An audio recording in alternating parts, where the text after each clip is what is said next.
शिवा से पंथा न संतु, पति और पतिदेव, पत्नी और धर्मपत्नी में जो अंतर है उस पर इस चैनल के माध्यम से जो विचार व्यक्त किए गए थे उन्हें सुनकर, समझकर, स्वीकार कर कईयों ने ढेर सारे प्रश्न कर दिए हैं। उनमें से कुछ एक पर चर्चा यहाँ पर होगी क्योंकि वे आपस में मिलते जुलते हैं। पहला प्रश्न आया हस्तक्षेप का कि नव दंपति के जीवन में माँ बाप का हस्तक्षेप होना चाहिए या नहीं। एक वर्ग ने कहा कि भाई कन्यादान पश्चात तो लड़की के माँ बाप का अधिकार नहीं रहता। अच्छा, लड़के के माँ बाप का तो रहता ही है। अच्छी बात है, कहाँ लिखा है? प्रमाण तो कुछ है नहीं, और प्रमाण है भी तो उसको जांच लें कितना सही है, क्योंकि दोनों के ही माँ बाप के पास समान अधिकार है, कोई किसी से छोटा बड़ा नहीं है। ना ना ना, कम से कम अपने जीते जी आप ये तो देख लीजिए कि आपने जिस पद्धति से अपने बेटे या बेटी का लालन पालन किया है वे इस नए जीवन में किस तरह से ढल रहे हैं। आपके संस्कारों को वे कितना स्वीकार कर पा रहे हैं, उन्हें कितना याद है, कितनी समझ है। कम से कम शरीर छोड़ने से पहले ये तो देख जाइए कि आपको क्या भय लग रहा है कि नहीं, बेटे को तो कुछ सिखाया ही नहीं कभी, उद्दंडता, उच्छृंखलता अधिक सिखवा दी क्योंकि वो बेटा है, तो कहीं पोल खुल जाएगी कि कुछ संस्कार ही नहीं दिए माँ बाप ने, कुछ समझाया ही नहीं, तो इसलिए हस्तक्षेप जरूरी हो जाता है। कई परिवारों में लड़की के माँ बाप अनावश्यक हस्तक्षेप करने लग जाते हैं। फिर आप लोग डर क्यों रहे हैं? आप लोगों ने उन दोनों को समझदार समझकर ही तो वैवाहिक बंधन में बांधा था। एक तरह से बंधन ही तो है, अच्छा बुरा वो तो बात की बात है। तो ये तो देख लीजिए किस तरह से जीवन संचालित कर रहे हैं। तो दया करके अपने आप पर कम से कम हस्तक्षेप न करें, यानी कि पहले दिन से ही लठ लेकर बहू के पीछे पड़ गए कि उसे हिसाब रखना है कि कितनी कटोरियां हैं, कितने चम्मच है, कितनी थालियां हैं, कितने गिलास हैं। पहले दिन से कैसे संभव है? तो आई है एक नए घर में, नए वातावरण में, नए परिवार में, उसको सामंजस्य बैठाने में वक्त लगेगा। उसके साथ सहयोग करें और सहयोग करने के नाम पर हावी ना हो कम से कम। फिर प्रश्न आया कि साथ रहने का, कि होता तो यही है, हर धर्म में परंपरा तो वही है कि विवाह पश्चात कन्या ही वर के घर में जाकर रहती है। अब आजकल जैसी समस्याएं पैदा हो गई हैं स्थान आदि की, और नौकरियों के चलते तो दूसरी जगह रहना भी पड़ता है। स्थानांतरण की समस्या अगर अधिक है तो फिर माँ बाप को तो साथ ले जाया भी नहीं जा सकता हर समय हर जगह। व्यापार के लिए भी कई बार बाहर रहना पड़ता है, संभव नहीं हो पाता माँ बाप को साथ रखना। और अगर माँ बाप सामर्थ्यवान हैं, दैहिक दृष्टि से भी ठीक ठाक है, तो वे अलग ही रहें तो उचित है, एक मर्यादित व्यवहार है। जो समृद्धशाली माँ बाप हैं वे क्या करते हैं? जो समृद्धशाली भी हैं और समझदार भी हैं, संस्कारी भी हैं। अगर बड़ा मकान है तो वहीं पर अलग से फ्लैट की व्यवस्था कर दी या एक तल्ला उन्हें दे दिया, अथवा मकान उतना बड़ा नहीं है तो बाहर में कहीं व्यवस्था करवा दी। ऐसे भी कई परिवार हैं जिनके कई बेटे हैं और माँ बाप ने किया कि सबके विवाह के पश्चात जगह तो उनको सब अलग अलग करवा दी और एक नियम भी बनवा दिया कि भाई सप्ताह में एक बार एक बेटे बहू आकर मिलेंगे। साधारण नियम, अच्छी बात है। तो ऐसे नियमों के सहारे परिवार आराम से चलते हैं। अब प्रश्न आता है कि भाई जो इतने समृद्धशाली नहीं है, और समृद्धशाली भी हैं तो समझदार नहीं है, संस्कारी तो बिल्कुल नहीं है, वे क्या करें? बेटे बहू के पश्चात, मतलब बेटे के विवाह पश्चात, तो जानी बात है माँ बाप की अगर उम्र हो रही है तो वे वानप्रस्थ में चले जाएं, और अगर वानप्रस्थ में नहीं जा पा रहे हैं तो घर में आश्रित बनकर रहें बेटे बहू के। ये कौन कह रहा है? उपनिषद कह रहे हैं। जब बड़े ग्रंथ कहते हैं तो सुननी चाहिए बात और माननी भी चाहिए। तो आश्रित रहने का मतलब क्या है यहाँ पर? मतलब बेटे बहू को छूट मिल जाए अत्याचार करने की, जैसे आजकल कई समझदार बेटे या समझदार बहुएं करती हैं? नहीं, वो बात नहीं है। उपनिषद कम से कम ऐसे अधिकार तो नहीं देगा किसी को भी, ना माँ बाप को शोषण दमन करने का, ना बेटे बहू को शोषण दमन करने का। वो साफ बोलता है कि भाई अब अपने आप को आश्रित समझकर रहिए कि बेटे बहू तो आश्रय दाता है। मतलब क्या? कि भाई अब उन्हीं की चलेगी घर में। अब चलने का मतलब दमन नहीं, हम बार बार दोहरा दे रहे हैं आपके लिए, अन्यथा न लेंगे कि भाई ये तो आराम से अब दमन करने का समय आ गया, अपना अधिकार बढ़ गया। नहीं नहीं, ये बात नहीं है। ना ना ना ना, वो गलत व्याख्या हो जाएगी फिर ग्रंथों की। फिर प्रश्न आता है कि भाई ठीक है, अब हस्तक्षेप पर आपने कह दिया नहीं करना चाहिए और अलग रहने की बात भी आ गई, सही है। अब श्रीमान श्रीमती शब्द पर चर्चा हो जाए। अब मति है जिसकी श्री सहित, श्री मतलब क्या यहाँ पर?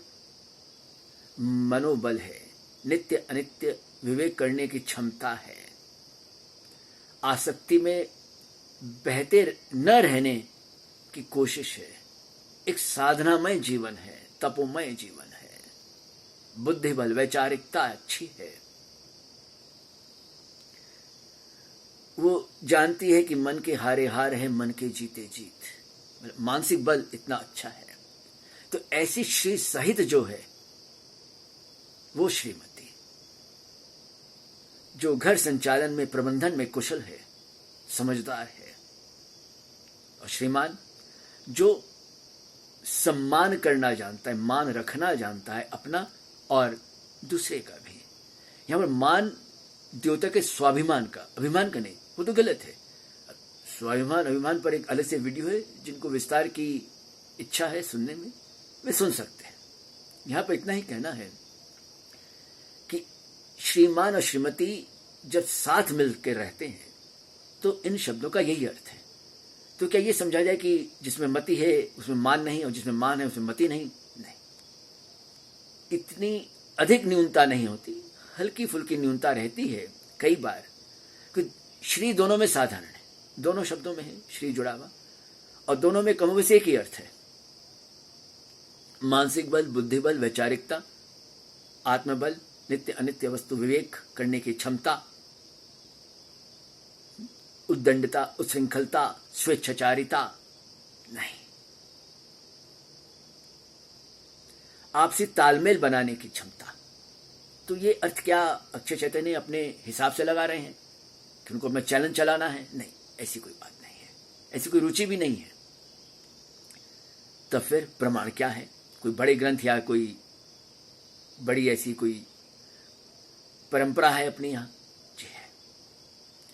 यहाँ पर सबसे बड़ा प्रश्न आता है जो किया गया था कि कन्यादान से संबंधित, और उसके जो अलग अलग चरण हैं। ये कन्यादान क्या है कि बाद में तो श्रीमान श्रीमती की भावना आएगी। इस पर बहुत बड़ी आपत्ति उठी कि भाई कन्या कोई वस्तु है, क्रय विक्रय जैसे वस्तु का होता है, तो वैसी कोई वस्तु जिसको दान में दे दिया जाए। दान का वो अर्थ नहीं है अपने यहां। हालांकि हर धर्म में कन्यादान का रूप एक ही है, शब्द उनके अपने हैं, परंपरा शैली प्रणाली उनकी अपनी है, पर मूल भाव वही है कन्यादान। क्योंकि पितृसत्तात्मक समाज में नारी को एक संपत्ति के रूप में ही स्वीकार किया गया, एक द्वयम दर्जा दिया गया है। हिंदू धर्म से कोई अछूता तो है नहीं, कोई विशेष है नहीं इस मामले में। भले ही जितनी भी पूजा पाठ कर लें, नारियों की मंदिर बना लें और कर लें, ना ना ना, ऐसी बात नहीं है। उन्हें हम जितना भी देवी कहकर पूजने लग जाएं, पर वास्तविकता जमनी सच्चाई यही है कि उन्हें द्वयम दर्जे का ही बहुधा समझा जाता है। उनको उनके अधिकारों की जानकारी भी कई बार नहीं दी जाती है, वहां भी गोलमोल व्याख्या कर दी जाती है। तो बदनाम कौन हो रहा है? अपनी थाती हो रही है। कन्यादान की जो शैली है वो भी इसीलिए एक नफरत फैलाने वाली पद्धति बनती जा रही है दिन प्रतिदिन। यहां पर अब वस्तु शब्द पर आप ध्यान देना भूल जाते हैं। वस्तु मतलब क्या? जो ज्ञानेंद्र द्वारा गोचर है, अनुभव में आती है, जो पंच ज्ञानेंद्रिय शब्द स्पर्श रूप रस गंध उनके विषय। चक्षु का प्रत्यक्ष विषय क्या है? रूप। नाक का सुगंध, गंध, दुर्गंध जो भी है, गंध। कानों का स्वर, शब्द। रसनेन्द्रिय का स्वाद, त्वक का स्पर्श। तो स्पर्श रूप रसगंध जो इंद्रिय गोचर है वह वस्तु है। वस्तु की अलग से और व्याख्या क्या है? जो स्थान घेरे, जो कुछ ना कुछ जगह घेर ले अपने लिए, जिसे हम वॉल्यूम कह सकते हैं, और जिसमें वजन भी हो, जिससे कुछ ना कुछ तो वजन हो, जैसे मास। तो जब इस धरातल पर हम देखते हैं वस्तु की व्याख्या, तो हम लोग सभी वस्तु हैं किसी न किसी रूप में। कोई नर कोई विशेष तो है नहीं कि उसमें कोई न तो मास है, न वॉल्यूम है, मतलब न तो उसका वजन है, न कोई जगह गिरता है, ऐसी बात तो है नहीं। तो सभी वस्तुएं हैं। व्यवसायिक दृष्टि से देखते हैं हम लोग तो एक पुरुष खिलाड़ी भी एक वस्तु बन जाता है विज्ञापनों के द्वारा, क्योंकि वह एक उत्पादन बेचता है। ना तो हम लोग ठीक से उत्पादन को भी जानते हैं, ना उत्पादनकर्ता को जानते हैं, पर हम लोग किसको जानते हैं? उस खिलाड़ी को जानते हैं, उस पुरुष खिलाड़ी को। उसके प्रति आकर्षित है, वो चर्चित है।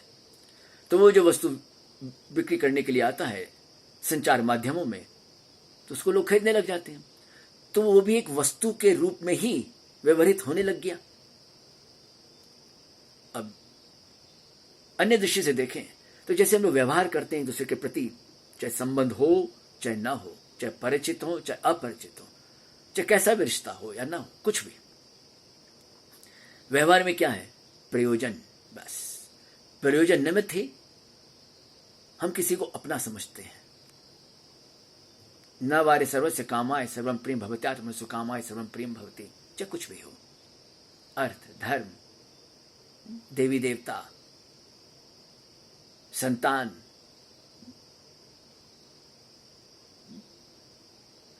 चाहे वो पति हो या भार्या हो, सब सारे संबंध प्रयोजन तक ही है।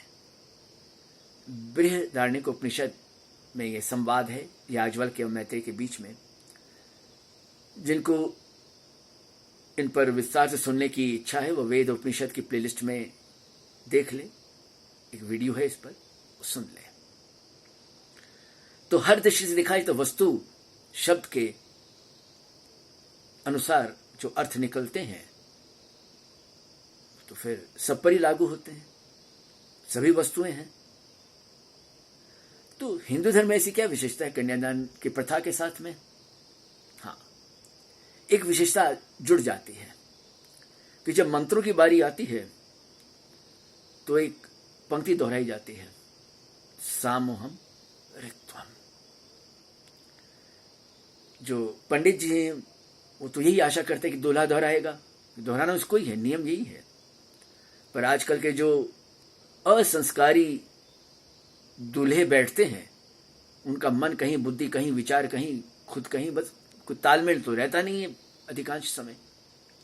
न ठीक से बोलना आता है और अर्थ तो भूल ही जाइए। दूल्हा दुल्हन को तो पता ही कहाँ से होगा, पंडित जी को भी कई बार पता नहीं होता, तो बहाना बनाते कि भी समय नहीं है बतलाने का, पर वही समय तो है बतलाने का, कि वहां पर वे तो बाध्य है सुनने के लिए, कोई बहाना भी नहीं बना सकते। यहां पर कहा जा रहा है कि वो पंक्ति भी बृहदारण्यक उपनिषद की ही है, दुल्हन को ऋक और दूल्हे को साम।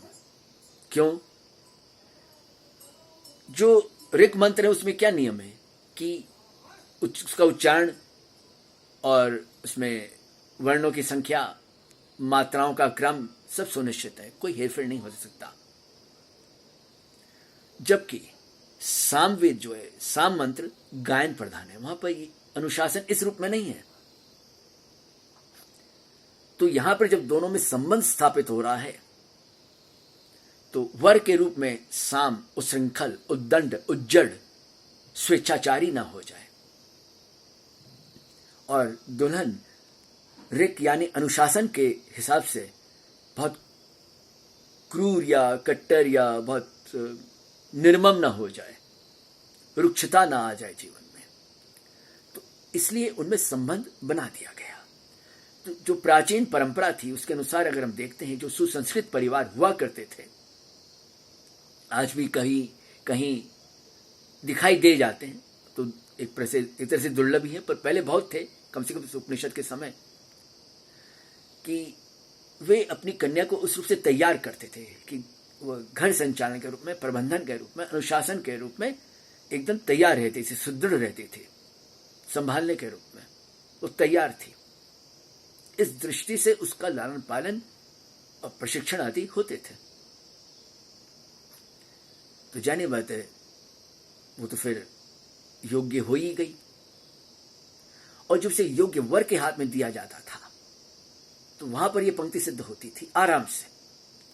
अब यहां पर छोटा सा प्रश्न आता है कि भाई आजकल की आधुनिक माताओं के लिए तो समस्या है, क्योंकि उन्हें बाहर भी संभालना है, नौकरी पेशा है, कुछ व्यवसाय भी करती हैं, तो घर भी संभालो, बाहर भी संभालो, तो ये तो दो तरफा एक तरह से शोषण हो गया, दमन हो गया। नहीं,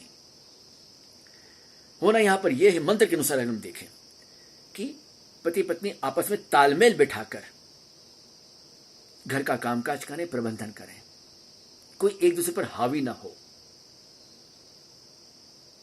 कि दोनों कोई अखाड़े में तो भिड़ने वाले पहलवान नहीं है कि हराना है, हावी होना है हर हाल में। देखिए, उस जमाने के ऋषियों ने किस दूरदृष्टि से काम लिया। अन्य प्रथा क्या है विवाह की अपने यहां हिंदू समाज में? कम से कम